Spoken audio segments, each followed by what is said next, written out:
Parce que je suis en train de poser les bases. Très important.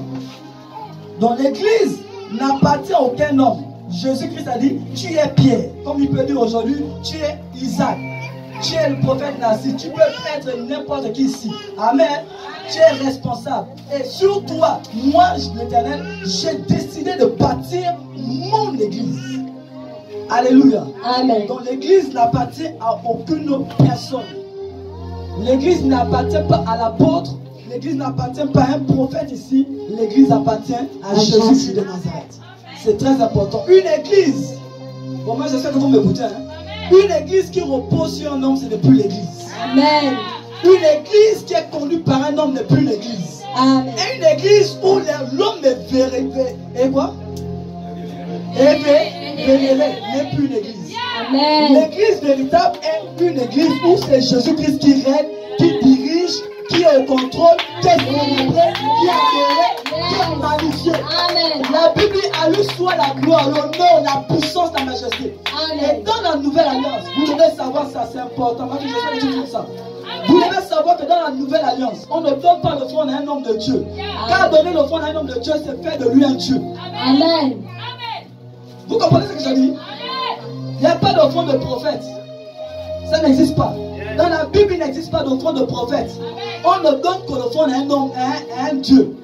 Donc si on te donne déjà l'offrande, ça veut dire que tu es devenu un Dieu. On ne donne pas. C'est comme si tu es en train de donner, tu es en train de dire au prophète, ce que j'ai reçu, c'est toi qui me l'as donné. Or, un homme ne peut rien te donner, c'est Dieu qui donne au travers d'un homme. Amen. Il a dit, sur toi, je bâtis mon église. Donc sur toi, je peux produire les miracles. Sur toi, la preuve en est que il a dit, je vous donne le pouvoir. Et il a dit, je vous donne ça gratuitement. Vous aussi donnez gratuitement. Donc ce que nous manifestons, les pouvoirs que nous manifestons, les délivrances que nous manifestons, ce sont des manifestations de Dieu en nous. Sans Dieu, aucun homme de Dieu n'est rien. Sans Dieu, nous ne sommes rien. La preuve en est que si ce n'était pas les choses de Dieu qu'on faisait ici, tu devais être ici. On se connaît à cause de quoi? Des choses de Dieu. Amen. Oui, on se connaît à cause des choses de Dieu. Donc l'église n'appartient à aucun homme. Maintenant, si l'église n'appartient à aucun homme, je te pose la question de savoir. Pourquoi tu sers à l'église comme si tu me servais? Pourquoi tu viens à l'église comme si tu venais pour moi? Pourquoi tu peux décider de quitter le département comme si tu avais un contrat contre moi?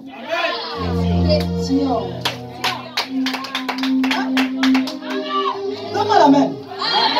Aujourd'hui, je suis venu parler. J'ai décidé de lever le niveau de l'enseignement. Quand l'église grandit, il est important de vous rappeler certaines choses. Oui. Si Dieu dit, je bâtis mon église, pourquoi tu sers Dieu dans l'église de Dieu?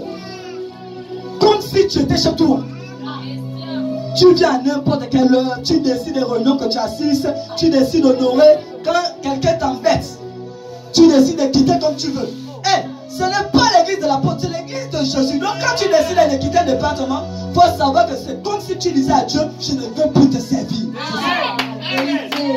C'est pas, écoute-moi, tu n'as pas un contrat avec un homme. La Bible, même dans le baptême, ceux qui sont là, je les ai enseignés.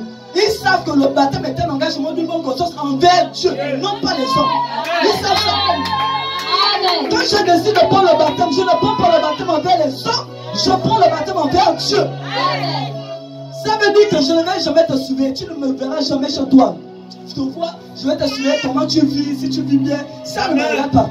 L'engagement, c'est devant Dieu. Donc, moi, tu peux me tromper, mais tu ne peux jamais tromper celui avec qui tu as pris le contrat. Donc, toutes les personnes qui servent Dieu, comme s'ils servaient un homme, tu ne t'es jamais converti. Tu n'as jamais été chrétien. Tu as été humain, pas chrétien. Humain. À partir d'aujourd'hui, après mon enseignement, vraiment change ta manière de servir Dieu. Change sérieusement.